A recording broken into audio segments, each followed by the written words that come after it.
말씀을 나눌 때 우리에게 깨닫는 은혜가 있게 되기를 주님의 이름으로 축원합니다.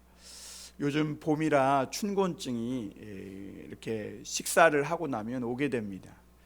그런데 그때 누군가가 아주 날카로운 바늘이나 가시로 우리의 허벅지를 콕 찔른다면 따가워하며 정신이 번쩍 들게 될 겁니다.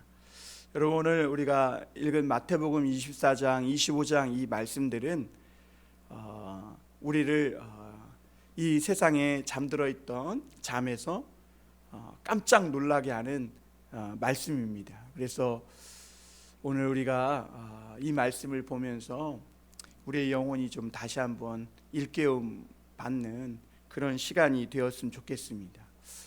사람은 누구든지 다 시간 여행을 합니다. 그래서 설렘과 또 내일에 대한 기대, 희망이 있게 되기도 하지만 또 한편으로는 불안과 또 공포가 다가오기도 하는 것이 인생입니다. 그래서 사람들은 불확실한 미래를 내가 통제하고 확실하게 만들기 위해서 여러 가지 방법을, 자구책을 마련합니다. 어떤 사람은 돈을 모으기도 하고 어떤 사람은 높은 자리를 탐하기도 합니다. 어떤 사람은 보험을 들기도 합니다. 그런데 사실 죽은 뒤에 보험이 무슨 의미가 있겠어요, 그렇죠? 그렇게 불확실한 미래를 내가 통제해 보고자 이렇게 여러 가지 방법을 강구하며 살아가는데, 그러나 예수님은요, 때로는 공포와 불안, 두려움으로 다가오는 이 미래를 우리가 어떻게 극복하며 지혜롭게 살아갈 수 있는지 오늘 여러 가지 말씀들을 통해서 우리에게 가르쳐주고 있습니다. 혹시 우리 이 자리에 내일에 대한 염려, 근심, 걱정이 있는 사람이라면 오늘 예수님의 말씀을 잘 깨닫고 붙드실 수 있기를 바랍니다. 그래서 이 세상 것으로 또 내가 내일을 통제해 보려고 안간힘을 쓰지 말고 내 인생 전부를 하나님께 맡김으로 정말 진정으로 내일을 잘 준비해서 내일에 대한 기대와 소망 가운데 살아가는 저와 여러분이 되었으면 좋겠습니다. 여러분, 누구나 다 내 인생에 종말이 오게 됩니다. 내 인생에 종말이 온다면 여러분들은 무엇이 가장 아쉽고 무엇이 가장 안타깝겠습니까? 만약 내 인생의 마지막 결산하는 그날이 남았다는 것을 안다면 우리가 최선을 다해 준비하겠죠. 우리가 어떤 시험을 보거나 어떤 평가를 받거나 하면 그것을 받기 위해서 열심히 준비해서 평가를 받듯이 내 인생도 그냥 이렇게 한번 살고 나면 끝나는 인생이 아니라 내 인생에 어느 날 종말이 있고 그 종말이 있은 후에는 나에게 결산이 있다는 것을 안다면 하루하루가 그날을 준비하는 날일 것이고 하루하루가 최선을 다해 살지 않으면 안 되는 날이 될 것입니다. 아마 예수님은 성경에서 그날 우리에게 하나님이 무엇을 갖고 결산하시냐면 너희가 세상에서 무슨 목적을 가지고 살았으며 또 무슨 말을 하고 어떻게 행동하며 살아왔느냐, 이것이 굉장히 중요하다고 말씀합니다. 이걸 모르고 우리가 이 땅에서 현세에만 집착하며 거기에 매여 살다가 내가 저질렀던 이 못된 행실, 내가 했던 못된 이런 말들, 이런 것들을 때문에 어느 날 그때 하나님 앞에서 수치와 부끄러움을 다 당하고 결국에는 영원한 어두움에 던져짐을 당하게 될 것이다 라는 것이 오늘 말씀의 이 결론입니다. 요즘 대통령이 바뀌고 보좌진들을 세우기 위해서 한참 청문회가 진행 중입니다. 그런데 이 청문회를 늘 할 때 보면 참 놀라운 사실들을 깨닫게 되는 게 뭐냐면, 그 사람이 평소에는 유명한 학자고 교수고 저 사람이 대단한 사람이었는 줄 알았는데 청문회를 통해 그의 인생을 털어보니까 저 사람도 별 수 없는 사람이었구나라는 걸 알게 돼요. 그게 얼마나 귀신 같은 세상인지 3, 40년 전에 저지른 죄까지 다 밝혀냅니다, 요즘. 그래서 논문 표절한 거, 위장 전입한 거, 아파트 다운 계약서 쓴 거, 뭐 성비위 사건, 심지어 음주운전, 뭐 작은 티켓 하나 끊은 것까지 아주 그냥 탈탈 털어냅니다, 인생을. 그런 걸 보면서 느끼는 게 뭐냐면, 야, 이 세상도 내가 어느 날 어느 위치에 가려면 청문회를 하면서 이렇게 탈탈 털어내는데, 하나님께서 우리를 이 땅의 삶을 다하고 그 하나님 나라, 그 정말 놀라운 천국에 들이실 때 우리 인생을 털어내지 않으실까? 이런 생각을 해보게 돼요. 또 한 가지는, 이 세상도 이 정도로 우리의 숨은 죄를 찾아낸다면 하나님은 얼마나 잘 찾아내실까? 하나님이 모르는 죄가 없겠구나라는 생각을 해보게 됩니다. 여러분, 우리가 마치 청문회를 하듯이 그날에 하나님 앞에 서서 우리도 그때 왜 그렇게 했는지 해명하고 대답해야 할 그런 때가 온다는 것이죠. 그래서 예수님은 오늘 우리가 이 세상에만 집착해서 너무 세상에만 정신없이 매여 살지 말고 하나님 앞에서 결산할 그날을 생각하며 자기 자신을 준비시키는 이 사람이 지혜로운 사람이다라고 오늘 말씀하고 있는 겁니다. 그리고 오늘 우리가 이런 말씀을 보면서 한 가지 당부 말씀 드리고 싶은 건, 균형을 갖는 삶을 살아야 한다는 겁니다.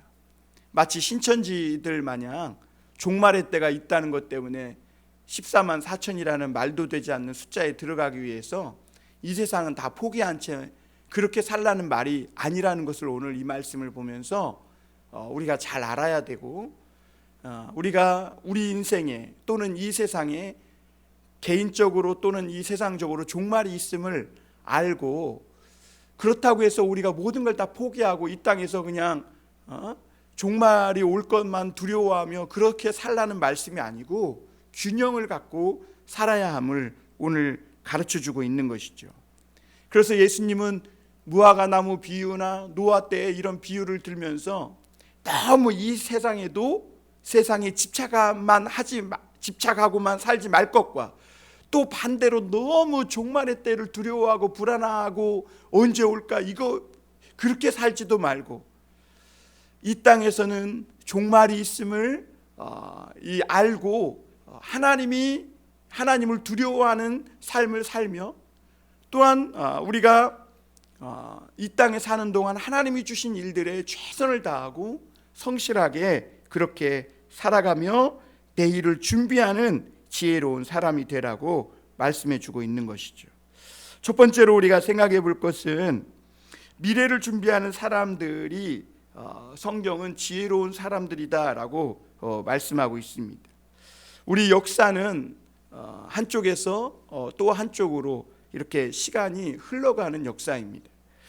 그래서 멈춰 있거나 역사를 되돌리거나 할 수 없이 또 다른 어느 지점을 향해 나아가는데, 성경에서 말하는 종말은 몇 가지를 이렇게 겹쳐서 말씀하고 있는데요. 첫째는 우리 개인적인 종말입니다. 모든 사람에겐 다 개인적인 종말이 있죠. 그런가 하면 그 시대의 종말이 있습니다. 예를 들면 예루살렘이 멸망했다든지 로마가 멸망했다든지, 그런가 하면 우주적인 종말이 있습니다. 어느 날은 이 하늘과 땅이 완전히 무너져서 온 세계가 멸망하게 되는 그런 때를 말씀하고 있습니다. 그래서 오늘 예수님의 이 말씀은 몇 가지를 중첩해서 우리에게 가르쳐주고 있는데요.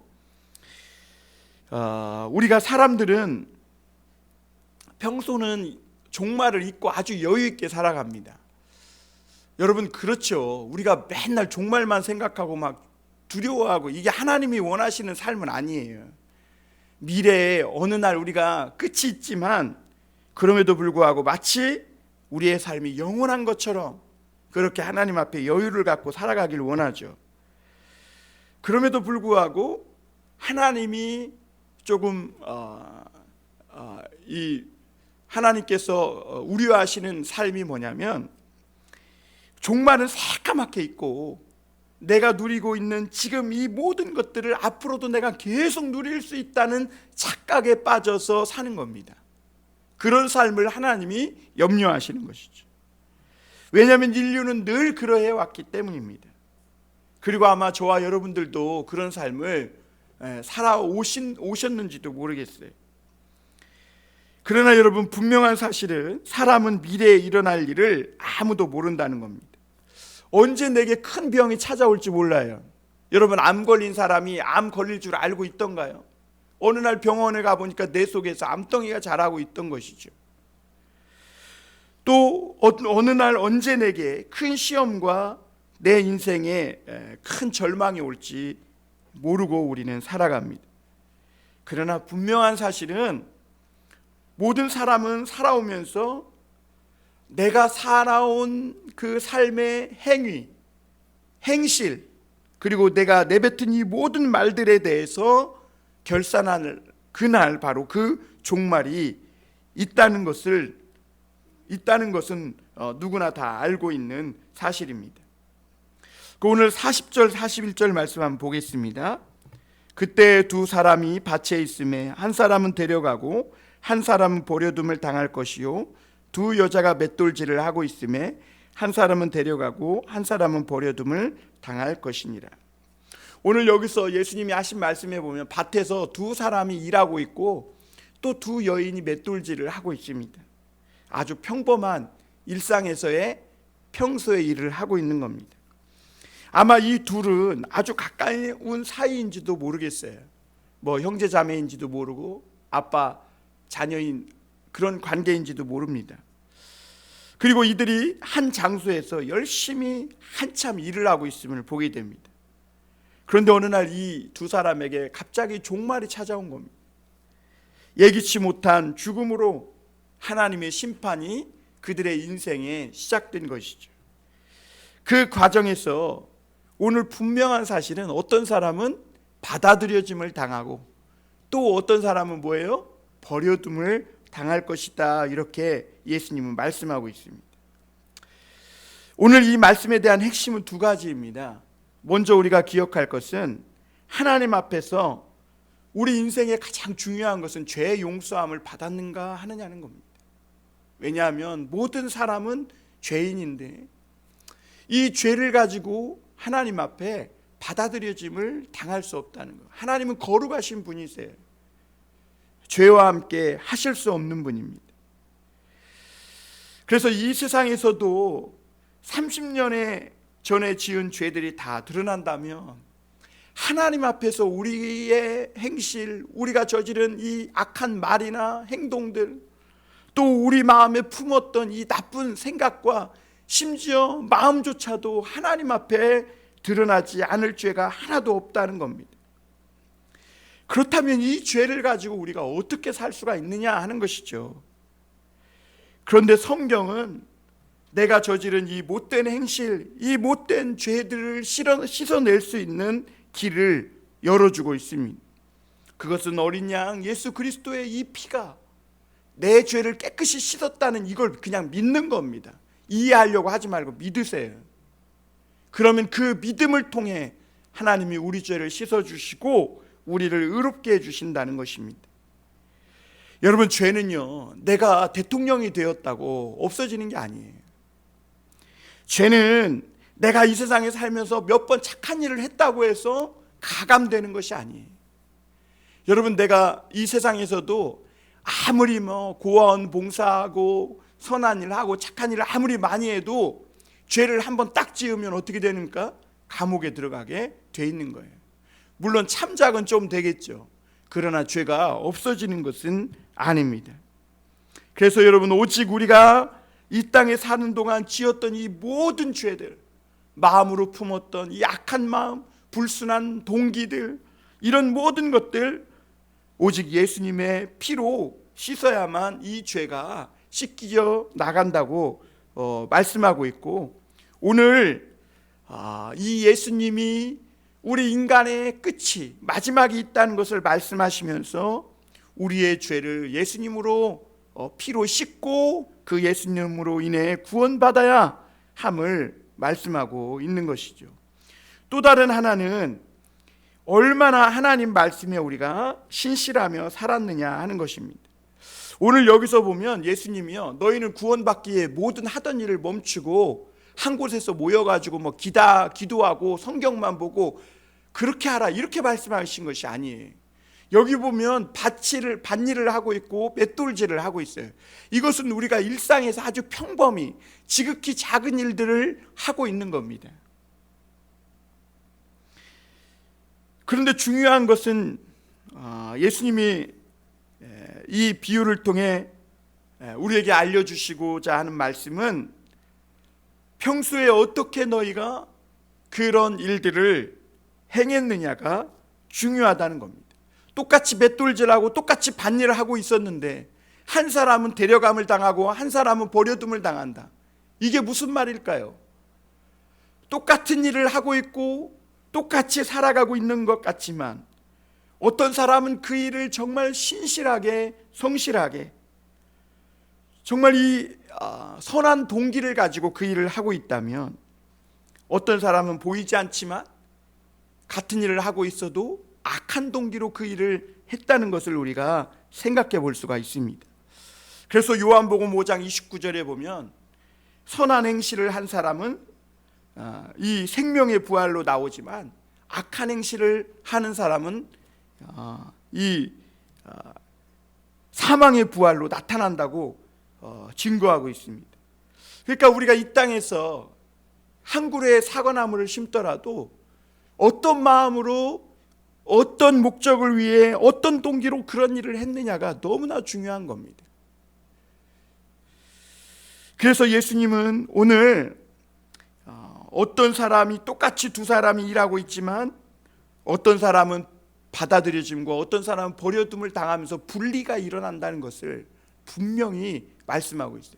오늘 우리가 이 땅에서는 다 똑같이 살아가는 것 같지만 어느 날 그때에 분리가 일어나고 어떤 사람은 하나님께 받아들여지는 사람이 있는가 하면 어떤 사람은 하나님 앞에 받아들여지지 못하는 사람도 있다는 것을 말씀하시면서 그거에 대한 기준은 오늘 우리에게 주어진 일들을 어떻게 어떤 동기로 어떤 마음으로 행하며 살아가고 있느냐, 이것에 대해 말씀하고 있는 거죠.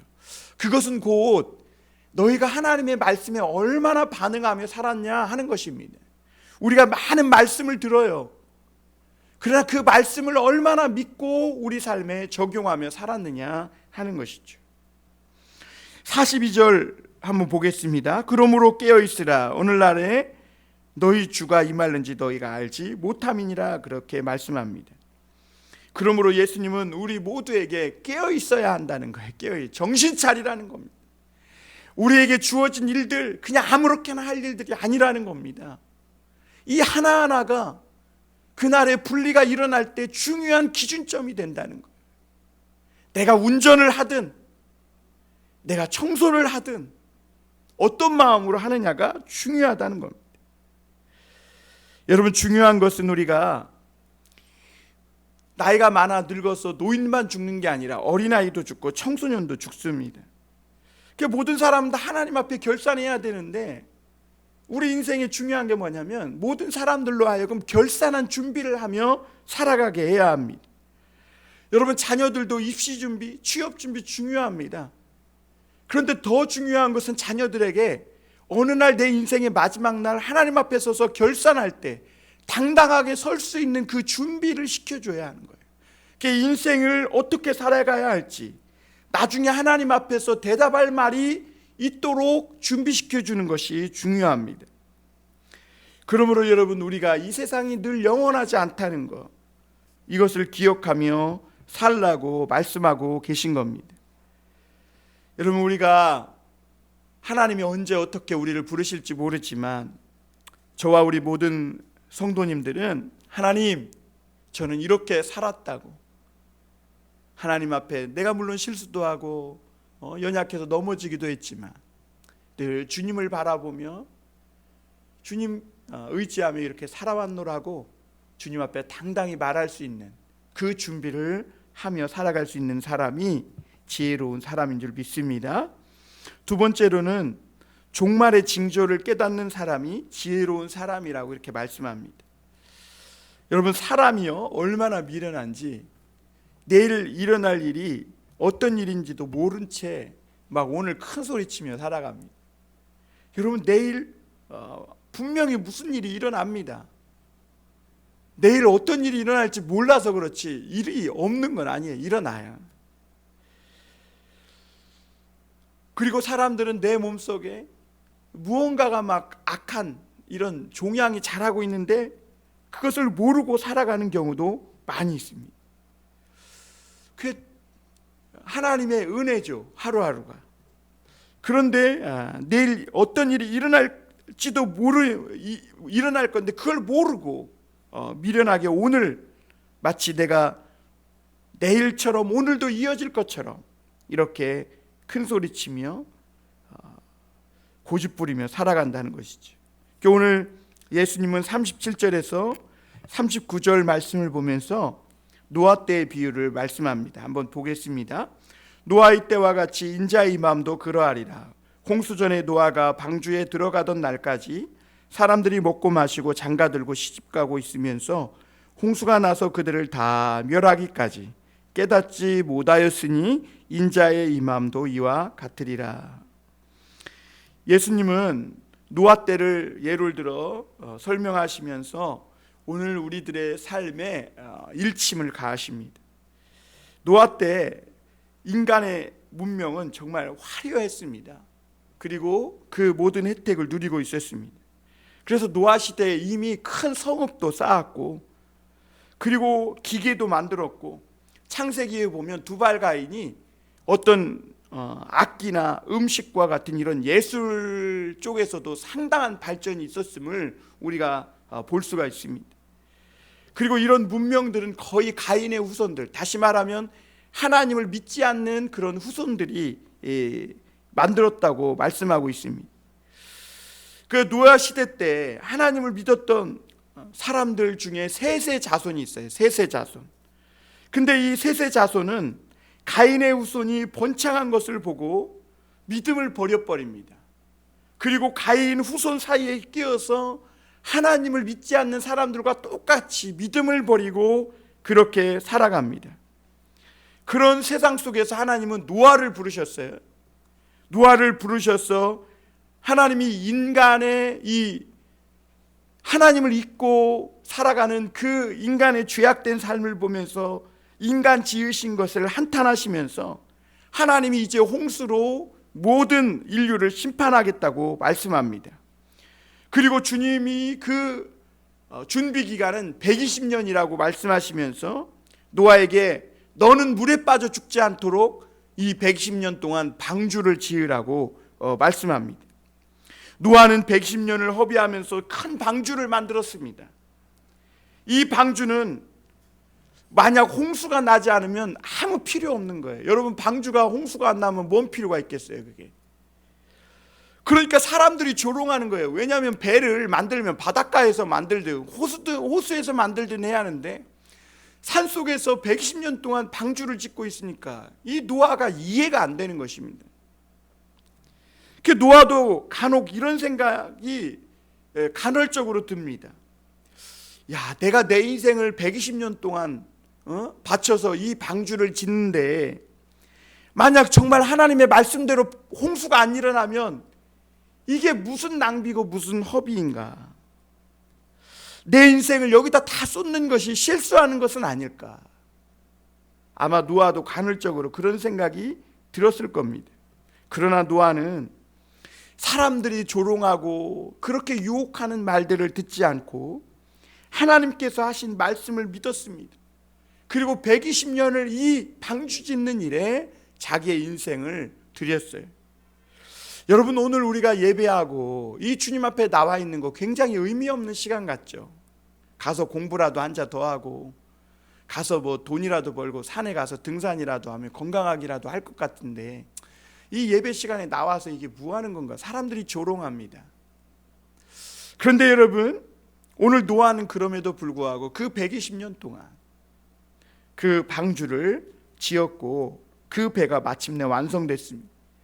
그런데 완성을 했으면 비가 막 쏟아져야 돼. 비가 안 와요. 사람들의 조롱과 멸시는 높아져만 갑니다. 그런데 이상하게 어느 날 동물들이 막 이 방주 앞으로 몰려오는 거예요. 여러분, 천재지변이 나면 누가 먼저 알죠? 동물들이 가장 먼저 안다잖아요. 그러더니 이 배 안으로 들어갑니다. 그러더니 노아에게도 하나님의 음성이 들려요. 너 가족들과 함께 이 배 안으로 들어가라는 겁니다. 그래서 하나님의 말씀을 듣고 방주에 들어간 노아와 노아 가족이 방주문을 닫았습니다. 그러자 갑자기 하늘이 터지고 땅의 모든 물의 근원이 터지면서 하늘에서 엄청난 비가 내리고 지하수의 물 근원, 이런 모든 것들이 터지면서 온 세상이 온통 물로 뒤덮였고, 호흡으로 생명을 연장하는 모든 생물들은 다 죽게 됐다고 오늘 말씀하고 있습니다. 그러면서 예수님이 하신 말씀이 뭐예요? 39절에 보면 홍수가 나서 그들을 다 멸하기까지 깨닫지 못하겠다. 죽음이 그 목에 와서 이미 목을 누르고 있는 그때까지도 깨닫지 못하고 있었다는 거죠. 사람들은요, 문명이 발전하니까 나날이 문명이 발전할 줄 알아요. 그런데 여러분, 역사를 보세요. 문명이 발전만 합니까? 반드시 쇠퇴기가 있습니다. 여러분, 로마가 막 크고 승승장구만 합니까? 반드시 내리막길이 있는 거예요. 그래서 전도서에 보면 심을 때가 있으면 거둘 때가 있는 거예요. 자라고 성장할 때가 있으면 배임을 당할 때가 있는 거예요. 그런데 사람들은 그걸 모르고 홍수 하루 전날까지도 먹고 마시고 시집가고 장가가고, 이게 뭐예요? 인간이 하는 일이잖아요. 여러분, 얼마나 인간이 미련한지, 내일 죽는데 그것도 모르고 이렇게 살고 있다는 것을 오늘 예수님이 말씀하고 있는 거죠. 여기서 예수님이요, 너희가 그럼 먹고 마시고 시집가고 장가가는 일이 틀렸다 잘못됐다 이걸 말씀하시는 거예요? 아니에요. 우리는 먹고 마시고 시집가고 장가가는 일도 열심히 성실하게 해야 돼요. 중요한 것은 그 모든 일 가운데 하나님을 두려워함 없이 했다는 것이죠. 거기에서 다 있는데 하나님이 빠진 거예요. 하나님이 빠진 세상, 하나님이 없는 결혼, 하나님이 없는 시집, 하나님이 없는 먹고 마심. 여러분, 하나님이 없는 세상, 하나님이 없는 내 인생, 하나님을 두려워하지 않고 산 그 삶이 얼마나 잘못된 쪽으로 기울어졌는지를 주님은 말씀하시면서 어느 날 갑자기 우리에게 이 재앙을 기억하며 정신 차려 깨어 살라고 말씀하시고 있는 것이죠. 왜냐하면 하늘이 터져서 엄청난 비가 쏟아질 때는 이미 돌이킬 수가 없다는 겁니다. 그리고 누가복음 17장에 보면 오늘 예수님은 이 말씀을 하면서 누가는 소돔과 고모라의 이야기도 거기에다 첨부를 합니다. 소돔과 고모라는 멸망하기 전에 가나안에서 가장 문명이 발달한 그런 비옥한 땅이었고, 상업이 얼마나 발달했는지 정말 그들에게는 화려한 문명이 꽃피고 있었습니다. 그래서 아브라함과 롯이 갈라질 때 롯이 그 소할 땅을 보고 거기가 막 에덴 낙원 같이 그렇게 보여서 삼촌과 헤어지면서 롯은 그 소할 땅, 소돔과 고모라 땅을 선택했다고 말씀하고 있는 거예요.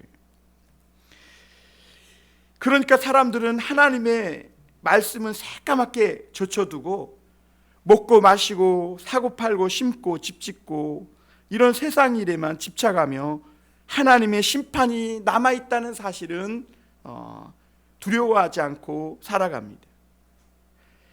여러분, 세상이 전부인 것처럼 살아가는 사람들의 그런 사람들이 살아가는 세상, 여러분 한번 어떨지 생각해 보시길 바랍니다.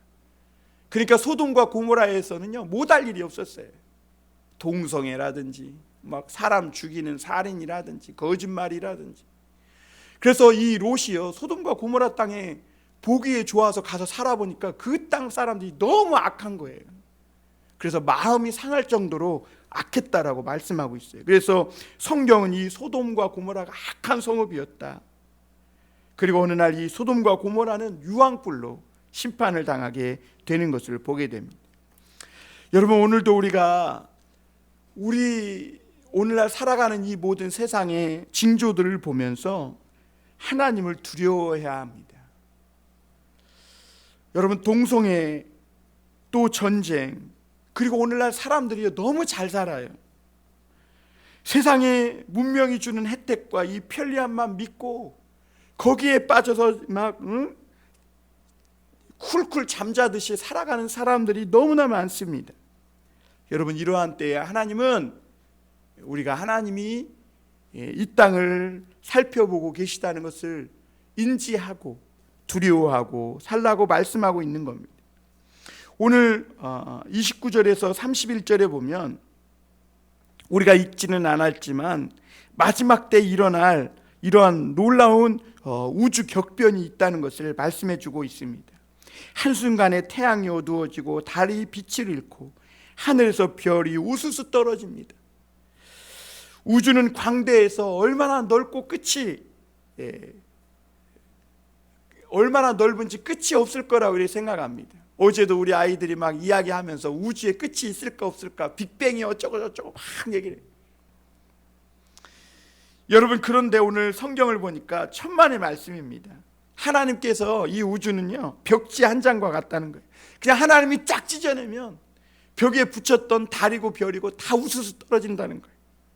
그래서 오늘 말씀에 보면 하늘이 종이축처럼 말려버리고 천지가 흔들리고 지축이 흔들릴 것이라고 말씀하고 있습니다.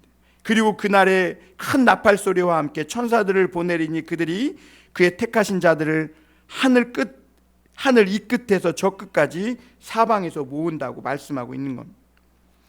여러분, 예수님은 이런 말씀을 하면서 우리에게 두려움과 공포를 조장하는 것은 아닙니다. 우리가 이 땅과 하나님 사이에 균형을 가지고 하나님이 우리 인생을 살펴보고 계심을 깨닫고 두려워하며 살라는 겁니다. 지혜로운 성도는 오늘 우리가 우리 주변에서 일어나는 이 모든 일들을 그 징조를 깨닫고 마지막 그때 하나님이 부르실 때, 나팔 소리가 들려질 때 하나님 앞에 뛰어나갈 준비를 하며 사는 사람인 것입니다. 마지막으로 한 가지 더 말씀드리면 우리의 삶이 은혜임을 깨닫고 사는 사람이 지혜로운 사람입니다. 예수님은 이런 정말 두렵고 공포스러운 인생의 종말이 있음을 말씀하시는 동시에 우리가 그것을 충분히 극복하며 두려워하지 않고 살 수 있는 그 길이 있다고, 우리가 언제 어떻게 준비해야 하는지를 가르쳐주고 계십니다.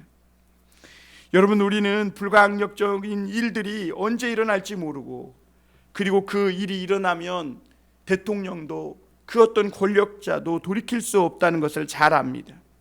세월호가 뒤집힐 때 그것을 막을 수 있는 사람은 대통령도 아니었습니다. 그러므로 여러분, 우리가 예수님은 세상 잠에서 빨리 일어나 깨어있으라는 겁니다.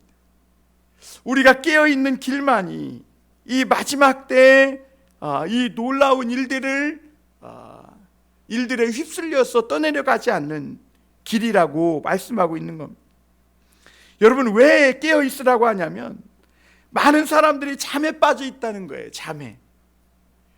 여러분, 하나님이 축복해 주셔서 오늘날 많은 사람들은 이 좋은 혜택과 번영을 누리며 살아갑니다. 그런데 여러분, 이 많은 것들을 우리가 소유하고 누리며 살 때 우리가 두려워해야 된다는 거예요. 공부를 많이 했기 때문에 더 두려워하고, 나에게 돈이 많기 때문에 더 두려워해야 합니다. 왜냐하면 그렇지 않으면 잠이 온다는 거예요. 깨어있지 않으면 잠이 와요. 여러분, 공부 많이 한 사람, 물질이 많은 사람, 높은 자리에 있는 사람들에게는 잠이 와요. 그래서 예배 때도요, 하나님의 말씀이 생생하게 들려오지 않아. 왜? 마치 내가 불확실한 미래를 내가 통제할 수 있을 것이라고 생각해요. 왜냐하면 물질이 많으니까, 내가 지식이 많고 똑똑하니까 잠이 오는 거예요. 계속 잠이 와요. 이런 것이 우리 인생에 많으면 계속 잠이 오기 때문에 주님은 오히려 우리가 더 많이, 더 높이, 더 크게 올라갈수록 더 하나님을 두려워해야 한다고 말씀하고 있는 겁니다. 그래서 깨어 있으라고 말씀하고 있는 것이죠. 그리고 32절에서 보면 무화과 나무의 비유를 배우라 이렇게 말합니다. 무화과 나무의 특징은요, 꽃이 안에서 피기 때문에 꽃이 피는지 안 피는지 몰라요. 그래서 무화과 나무 이 비유를 통해 그 가지가 연하여지고 잎사귀를 내면 여름이 가까운 줄을 아나니 이렇게 말합니다.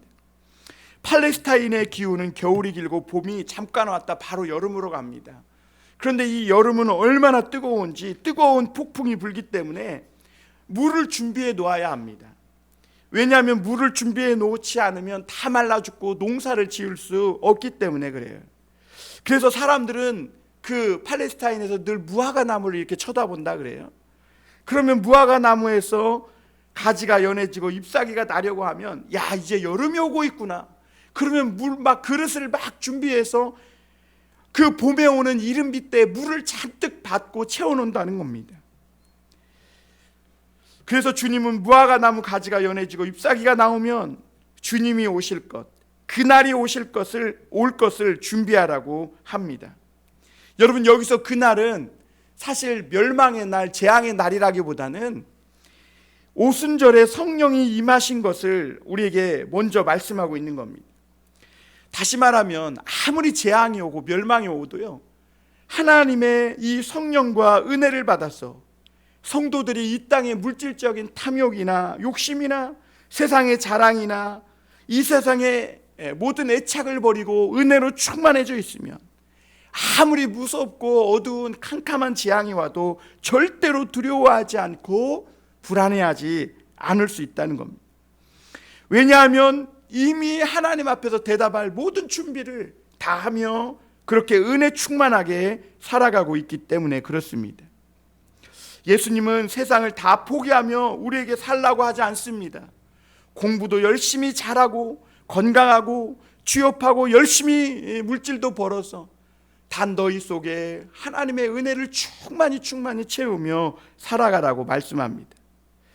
그래서 가지가 연하여지고 잎사귀가 날 때, 그래서 여름이 가까워 올 때, 뜨거운 바람이 불어서 모든 것들이 다 말라 비틀어지고 사그라들 때 하나님의 말씀이 너에게 도전을 주고 성령의 충만함이 너에게 임하면 그때 빨리 하나님의 은혜로 충만히 나의 빈 그릇을 채워서 세상의 욕심과 세상의 탐욕을 버리고 하나님을 맞을 준비를 하는 삶을 살라는 것이죠.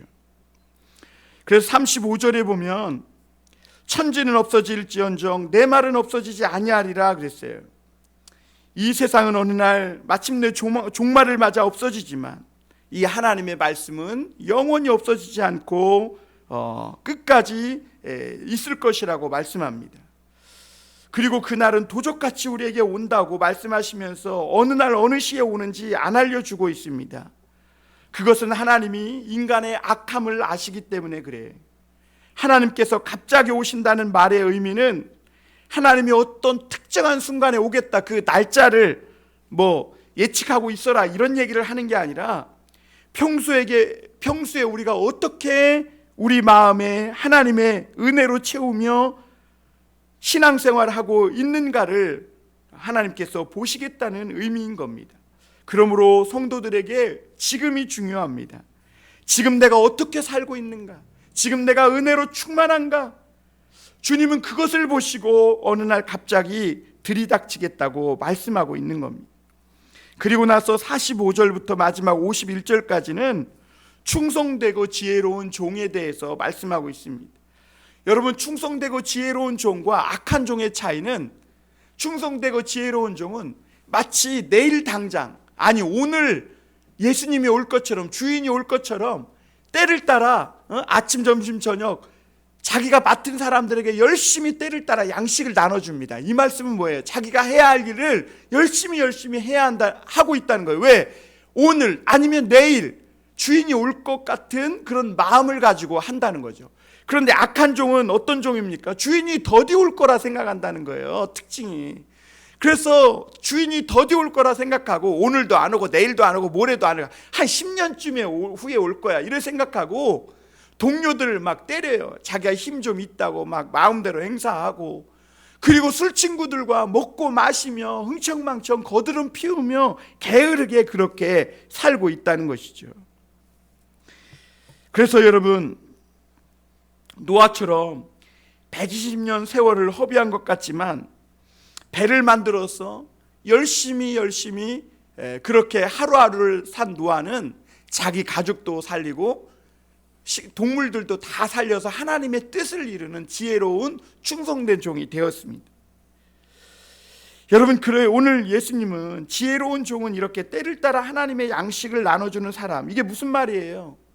사람들은 세상 것을 실컷 먹고 있어요. 그런데 그 세상 것은요, 아무리 먹어도 배고프고요, 그걸로는 세상을 이길 수가 없어요. 죄를 이길 수도 없고 세상의 마지막 종말을 이길 수도 없어요. 마지막 때 그 두려운 공포와 두려움을, 불안을 감당할 수도 없어요. 그럼 무엇으로 그것을 감당할 수 있는가? 하나님의 때를 따라 나눠주시는 이 양식을, 하나님의 성경 말씀을 먹는 사람들이 이 마지막 때 심판을 이기고 종말을 이길 수 있습니다. 그래서 여러분, 충성되고 진짜 지혜로운 종은 누구인가? 성경을 하나님의 사람들에게 때를 따라 열심히 성경을 먹이고 가르치고 전파하는 사람이. 여러분, 이 세상에 안 믿는 사람이 받을 벌보다, 그래서 주님은 더 무서운 벌이 있다고 하시면서 하나님을 믿고 섬기는 것 같은데 외식하는 자들, 주인이 온다는 것은 분명히 알고 있지만 더디 올 거라고 생각하면서 예수님이 안 보는 것처럼 그렇게 사는 위선자들, 그들에게 주어지는 벌이 오늘 가장 무섭다고. 그래서 오늘 거기에 말씀에 보면 그런 말씀이 있죠.